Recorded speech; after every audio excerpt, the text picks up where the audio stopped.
Welcome to your piano lesson. If you're here for the first time, I am Gianluca Fronda. If you want to discover interesting facts about me, you can watch the introduction video of the channel. I'm leaving the link in the description below. If you are interested in the content of my channel, don't forget to subscribe. I'm aiming to publish 2 weekly tutorials. Now let's dive into the lesson. Today I want to finally start a brand new project.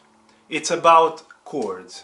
Since the very beginning, many subscribers, many students, have been asking for tutorials about the chords. This project will be very long, so I invite you to stay tuned, because I will be revealing many things every single lesson, every single tutorial. We have to start from scratch, from zero, from the understanding of what is a chord and how, in a very simple way, we build up the chords. So we should start anyways from the major scale.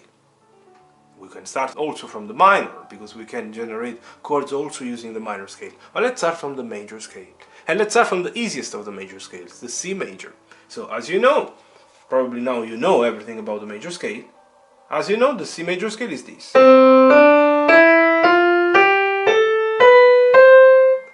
It's a simple succession of 7 sounds, 7 notes, the 7 notes, plus the first 1 octave higher, and now obviously has been played simply in the ascending direction.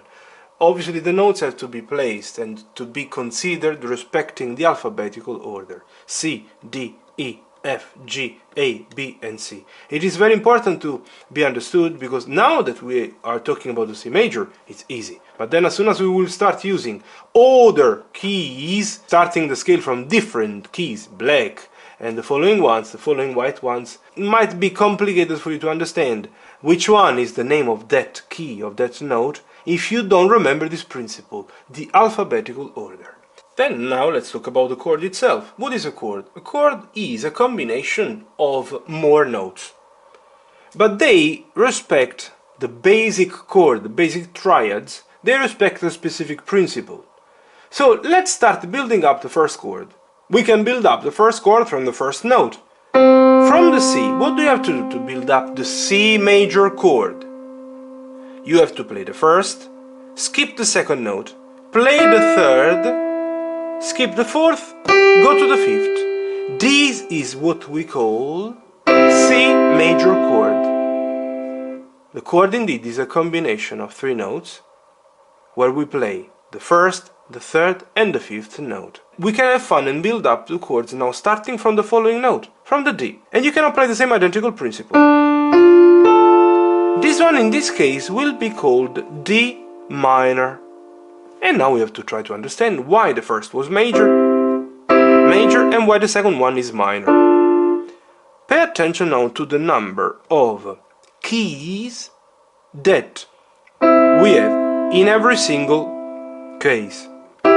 In the first case, when you move from the C to the E, you are skipping 1 black key, 1 white key and another black key. So you are skipping 3 keys, and this is what we call a major third, made of 1, 2, 3, 4, 5. 5 keys, so you play the first, you skip 3 in between and you play the 5th key. The second third, because this is a third of the major chord, is always skipping 2 keys, 1 white in this case and 1 black, and we say that is within the range of 4 notes, 1, 2, 3 and 4. Let's double check. So the first 5, 1, 2, 3, 4 and 5, the second 4, 1, 2, 3 and 4. This is the major. When you are playing the minor, it's all inverted. The minor is 4, 1, 2, 3, 4. So this is a minor third, and then as the major third exactly here. 1, 2, 3, 4 and 5. So skip 2, skip 3. That's all. So major, minor. We can build up now the chord also from the following one. E minor in this case. Why minor? You're skipping 2 here. You're skipping 3 here. Then major, 3, skipping 3, skipping 2. Major, skipping 3, skipping 2. Minor, skipping 2, skipping 3. This one is very complicated for you to be understood at the moment, even though, you can understand, but it's better that we don't use yet at the beginning. This is a chord that we can call diminished. It's made of 2 minor thirds. You skip 2 white keys, you skip 2 white keys. You might say, oh my god, I have to always double check how many keys I'm skipping, if it's a major, if it's minor. To be very honest, if you are simply applying this principle of building up the chords using the notes of the scale, you don't have to worry that much at the beginning. In the future, might be useful, this check, before you get really used and you really understand, because then at some point playing the chords, playing the piano will be like speaking, like walking, like eating, like breathing, like drinking, natural. At the beginning can be maybe worth also the understanding of how for real it is made a chord, just to have another tool to check if you are playing it right. I think that you've understood everything. Which ones are the chords, which one is the identity. I repeat, major on the first, minor on the second, minor on the third, major on the fourth, major on the fifth, minor on the sixth, and we said diminished on the seventh. And obviously on the eighth is exactly like the first. Obviously at this point you might say, okay, but now that I know how to build up the chords, which ones are the chords that we build up on the 7 notes of the scale, what can I do? How can I use them? I use all of them in whichever way. To be very honest, it would be too complicated, the explanation of why some of these chords go very well together. It's something that would take ages. In the future I really hope to publish tutorials, videos where I will talk about these things, these facts. Very exciting.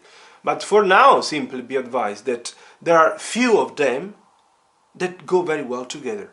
Composers of the history have discovered by playing, let's say, let's make it simple today, that some of them go very well together. And which ones are these chords? In general, in many theory books, you read that there are 3 primary chords. And which ones are the 3 primary chords? The 3 primary chords are the one on the first note of the scale, the one on the first, in this case the C major, then the one on the fourth, in this case the F major, and the one on the fifth. So the chord on the first, the chord on the fourth, the chord on the fifth. But I like to add, same as many musicians, I like to add also another chord, the chord on the sixth. And indeed the chords that we will be developing at the beginning, for many lessons anyways, are exactly the one on the first, on the fourth, on the fifth, and then on the sixth.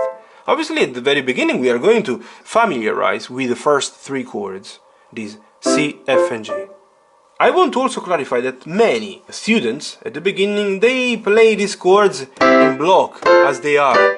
I want to simply let you know that what you will discover with me is that these chords will be never played, or almost never played in the way they appear in this very basic and simple form, but we will learn with my tutorials how to connect them applying some very specific and interesting principles. So this one wants to be a simple introduction. What you're going to discover is quite interesting, but there is much more that will be following. For now, simply understand that the chords are blocks of 3 notes that we build up in the way that you have discovered, that we can discover which chords come out by simply applying the same principle, moving, shifting constantly let's say your thumb moving on the scale. And we have also understood which ones are the 3 primary chords, that are the one on the first, on the fourth and on the fifth. But I have also mentioned that I will let you work adding also another one, it is the chord on the sixth. So obviously now stay tuned, because the best is really yet to come, I should say this time. If it's the first time you're landing on my channel, thanks to this video, don't forget to subscribe, and see you in the next one. All the best.